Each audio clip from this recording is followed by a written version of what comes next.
Hey there, everyone. What's going on? Lauren Sisler here, hanging out with you from AL.com, or at least the home AL.com studios today. Welcome into our Week 9 SEC Insider, brought to you by our good friends, All South Appliance. We appreciate them.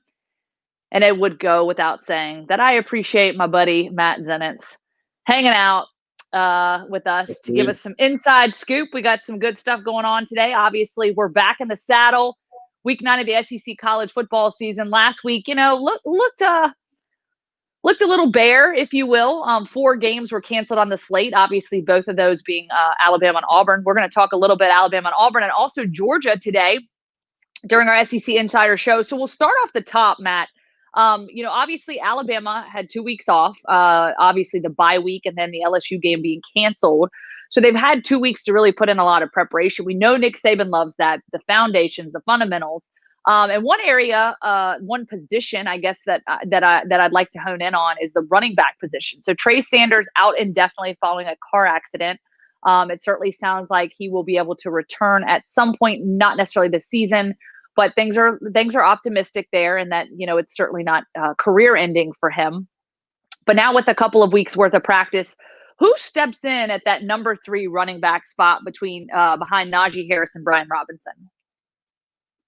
Yeah, I'm not expecting the running back rotation in terms of what you see during games to change that much. So obviously you had seen Trey get some opportunities during the course of the 2 games prior to him getting injured, but throughout the course of the year, what did you say? Yeah, you saw the primary 2 guys for the most part, with the exception of when Brian Robinson was banged up a little bit. The primary 2 guys is Najee Harris, obviously, is the clear number 1, and then Brian Robinson as the number 2 behind him, and I think that'll continue to be the case moving forward. The biggest change now, obviously, is that number 3 spot where Trey was obviously occupying that prior to getting hurt, had been getting some opportunities in games while serving in that number 3 role, again, especially with Brian Robinson banged up some recently. But now you are going to see Alabama relying on 2 freshmen specifically for additional depth there, with those 2 freshmen specifically being Jason McClellan, top 50 overall recruit nationally, one of the top running backs in this year's recruiting class, and then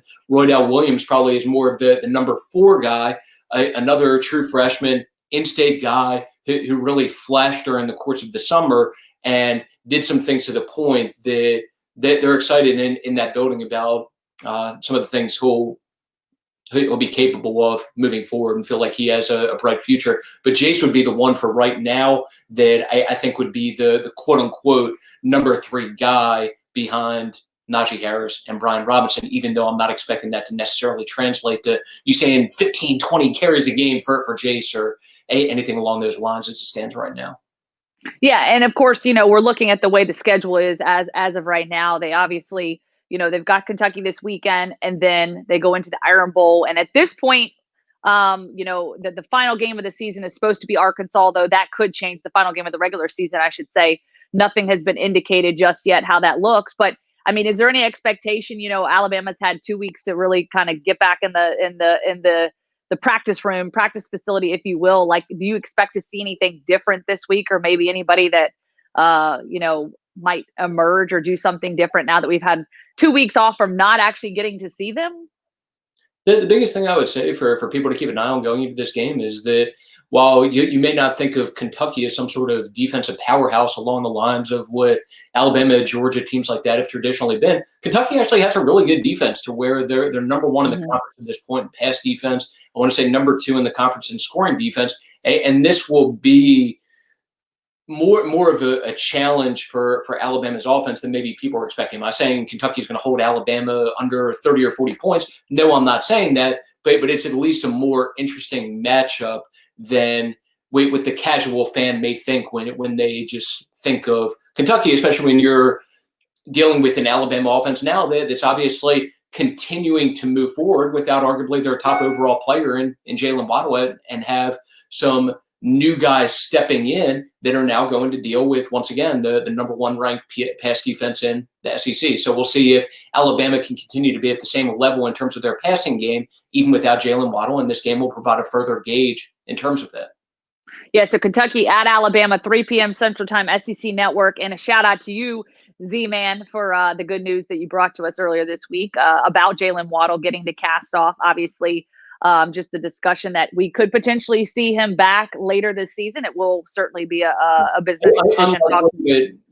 Unlikely that he'll be back, but the main part of that is that the outlook is very good, and that's the area more so than anything else that people should be focused on, because obviously there were a lot of question marks and a lot of concerns when he first went down with what was a significant ankle injury, and the fact that he's at the point that he is now, that the outlook is as good as it is obviously very much noteworthy. And when you're talking about considering what that injury was and is, that there's any possibility whatsoever that he could be back before the end of the year, even with it being unlikely, it's noteworthy in itself, just considering what at least my expectations were for that kind of injury, and just knowing the challenge that different guys who have dealt with that have had in terms of working back.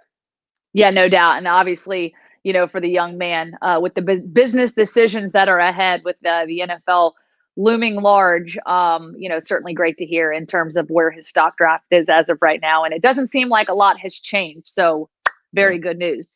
All right, moving on to Auburn. Auburn adds someone to their roster, commit to the tight end room. Yep. Tell us about this grad transfer and what he brings to the table, Matt. Yeah, actually one of Kyler Murray's top targets from his Heisman season 2018 at Oklahoma. So Grant Calcaterra was one of the better tight ends in the Big 12, to the point that was a first-team All Big 12 selection, at 26 catches, 6 touchdowns back during that Heisman season for Kyler, the playoff season for Oklahoma when they faced Alabama. Unfortunately, had some issues with concussions, to where last November, decided to step away from football and retire because of multiple concussions. But ultimately, earlier this year in August, he made the decision that he was going to return to football. And it started to come onto our radar during the course of the last couple of days that there was a real possibility that he could end up at Auburn, and ultimately committed yesterday. I think it was yesterday evening or yesterday late afternoon or whatever. And it provides a really interesting figure, adds a really interesting figure to Auburn's tight end room to go along with some talented young guys that they already have with obviously the big 300-pounder who's extremely athletic, who's already had some standout moments throughout the course of this year. Yeah, no doubt. Gus Malzahn giving the big old boom for that one. I know that's always exciting when they can. Yeah, it's not bad. We can add Grant Calcaterra to that room once again. That already includes like JJ Pegues and some other guys that have some promise for moving forward. Yeah, no doubt about it. All right, so we'll close this out. We got a game going on in Georgia, between the hedges, Georgia, Mississippi State. I'll actually be covering that game for SEC Network. It's a primetime matchup. What's interesting is the quarterback situation that's a brewing right now. Stetson Bennett has been the starter throughout much of the season, I guess, aside from the first game. But a lot of people are wondering what's up with JT Daniels. Are we going to see JT Daniels? And you might have a little insight on that. So what's the expectation for that starting quarterback rotation on Saturday?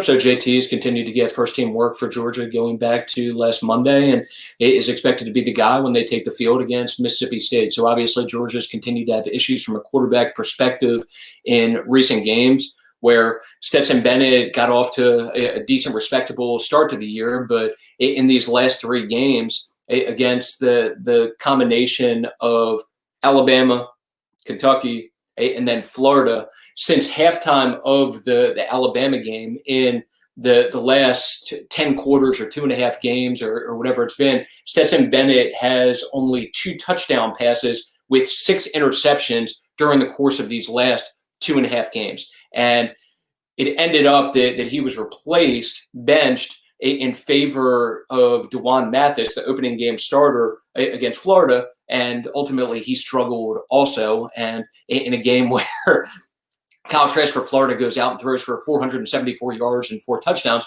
you have the 2 Georgia quarterbacks combining to go 9 of 29 for 120 yards with 2 touchdown passes, but 3 interceptions. So Georgia, I think, definitely realizes that they need better play from that position, and we'll see what happens now going into Saturday, whether they can take a step forward.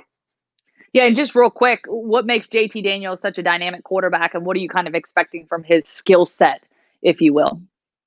Yeah, he's one of the top quarterback recruits and top overall recruits in the 2018 recruiting class. He was a 5-star guy. He was ranked number 2 among pro-style quarterbacks, number 16 overall nationally. Within that recruiting class, he was a true freshman starter at USC, and we was starting last year in what was set to be his sophomore year, but before unfortunately suffering a serious knee injury and missing the rest of the year. But you saw some flashes of what he could do, even though there were some growing pains when he was a freshman. The first half of that game last year against Fresno State before he got hurt, thrown for 215 yards in the first half, which obviously is a very respectable number. So it was a process in terms of working back from the knee, was finally cleared with that in late September, and now appears to be on the verge of finally getting his first opportunity to get on the field for Georgia. All right, we'll certainly be looking forward to that 6:30 kickoff on SEC Network. Imagine there'll be some eyes watching that football game as well. Matt Zenitz, we appreciate you as always, and we appreciate our sponsor, All South Appliance, proud sponsor of SEC Insider, inviting you to visit us online at myallsouth.com or at any one of our showrooms, Alabama, Tennessee, and Florida.